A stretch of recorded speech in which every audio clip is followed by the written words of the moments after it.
সড়কে কিছুতেই থামছে না মৃত্যুর মিছিল। পাবনা ও কক্সবাজারে পৃথক সড়ক দুর্ঘটনায় আজ নিহত হয়েছেন ৫ জন। এ সময় আহত হয়েছেন অন্তত ১৫ জন।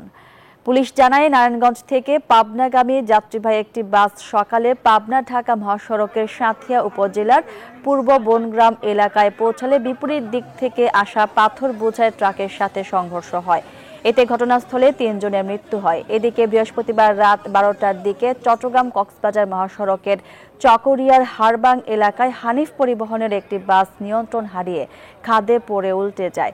এ সময় প্রাণ হারান ২ যাত্রী। এছাড়া বৃহস্পতিবার রাতে গোপালগঞ্জের চন্দ্রদিঘলিয়ায় অজ্ঞাত বাসের ধাক্কায় এক ট্রাক হেলপারের মৃত্যু হয়েছে।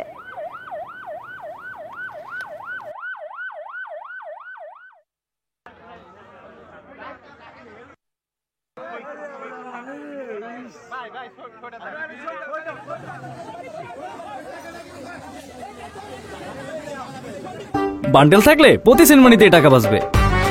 বিকাশ সেনমানি বান্ডেল কিনে জিতুন প্রতি লেনদেনে।